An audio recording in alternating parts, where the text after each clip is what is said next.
Oi, gente. Hoje eu vim falar sobre a lua nova em Peixes, que acontece no dia 18 de março, a 28 graus. Esse é um momento muito especial porque é a última lua nova do ano astrológico, que começa daqui a pouco. Então a gente tem o equinócio de outono, onde é o ano novo astrológico. Então essa lua nova ela acontece no limiar, por isso que ela é bastante especial.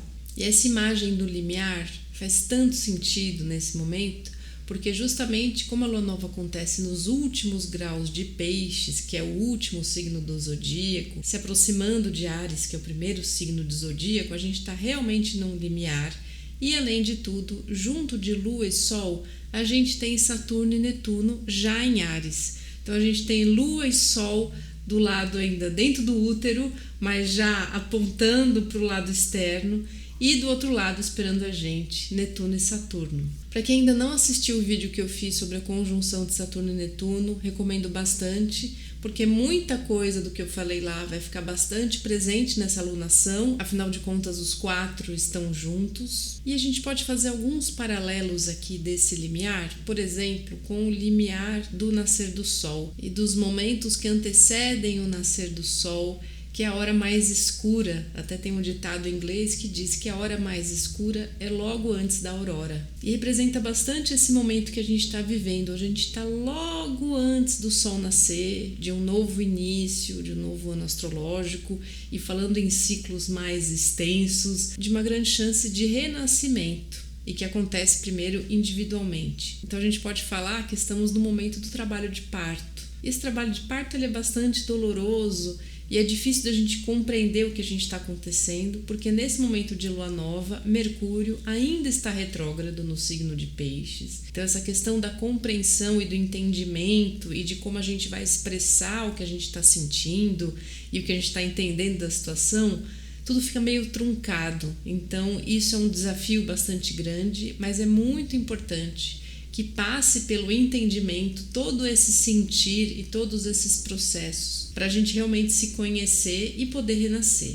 E além de você olhar no seu mapa onde está esse ponto de Peixes a 28 graus, eu também vou fazer aqui uma analogia interessante, porque Peixes é o último signo do zodíaco. A gente pode fazer uma analogia à última casa do nosso mapa, que é a 12ª. E Áries, que é o primeiro signo, tem uma analogia muito forte com o ascendente e a primeira casa, que é justamente esse momento do nascer do sol, é o momento do nascimento. E meu amado Danny Rudhyar tem um texto bastante inspirador sobre isso no livro que tem em português, que se chama As Casas Astrológicas. E sobre esse limiar dessas duas casas, da última e da primeira, ele diz o seguinte: na 12ª casa, o que há para enfrentar tem sua fonte nas questões coletivas, no destino nacional ou social, nas pressões da sociedade sobre o indivíduo e do inconsciente coletivo sobre o ego consciente. Pode-se experimentar muita dor,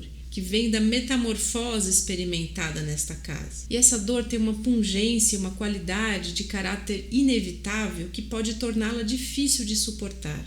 Não se tem recurso contra o universo, a não ser o de renascer fora dele. A 12ª casa contém a semente desse renascimento. Isso é revelado simbolicamente no próprio fato de que o horizonte, que é uma linha de demarcação entre a 12ª casa e a primeira, é recurvo. Por mais leve que seja essa curvatura, ela tem um significado. Poderíamos simbolicamente dizer que todo o peso do céu faz pressão sobre o horizonte. O céu imprime sobre o solo a configuração germinal do novo destino e a semente do futuro ciclo é liberada do passado. De acordo com a tradição antiga da filosofia indiana, o último pensamento que a pessoa tem na ocasião da morte determina o modelo da sua futura encarnação. Podemos considerar isso um mero enunciado simbólico, mas sua verdade básica dificilmente pode ser desafiada. Todo nascimento constitui um novo ato de Deus, mas o solo em que a semente é plantada e a própria substância dessa semente são produtos do passado. O que é novo não é nem o solo e nem a substância da semente, mas o poder outorgado por Deus na nova entidade para modelar,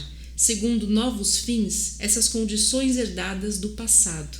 É esse poder que o ascendente representa. Esse poder é a real identidade do indivíduo, quando ele consegue alcançar o estado de ser verdadeiramente individualizado.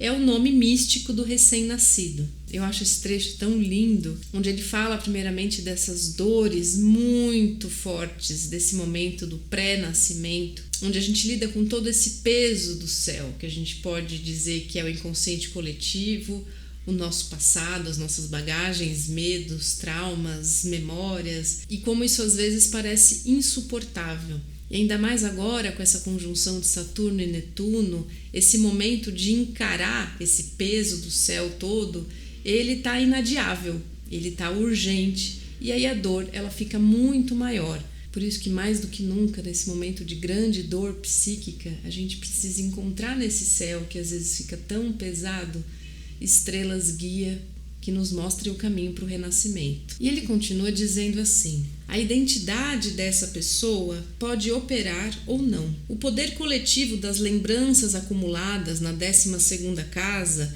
que se chama karma, pode ser tão grande que sufoque a identidade individual do recém-nascido ou afogue o tom do novo ciclo da pessoa que enfrenta a possibilidade de renascer. Se esse for o caso, o novo ciclo tenderá a se transformar na mera repetição do antigo, sob condições apenas levemente alteradas, e o poder do coletivo vai desafiar constantemente e talvez esmague por completo o espírito individual que luta por sua identidade.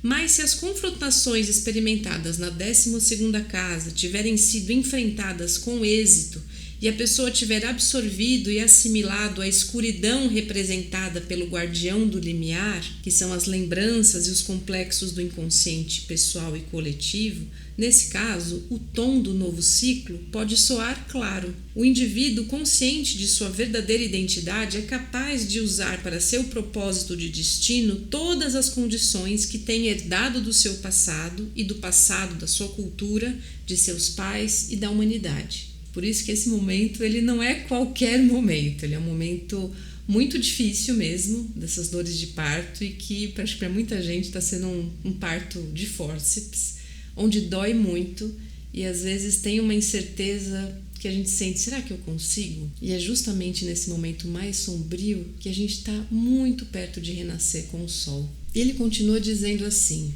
é preciso que a pessoa use o passado para trilhar o caminho da realização criativa. A vida criativa é uma constante síntese do passado e do futuro num radioso presente, uma síntese de lembranças e de metas através de um ato criativo. É uma vida de plenitude e de consagração, identidade individual, personalidade, amor e participação na vida orgânica do todo. Essas são as pedras angulares do templo da feminilidade e da masculinidade realizadas. São os 4 ângulos do mapa astrológico, a gloriosa cruz do viver humano. Ah, que coisa mais linda! Para mim foi um bálsamo, que eu estou sentindo muito esse peso do céu, esse peso do passado.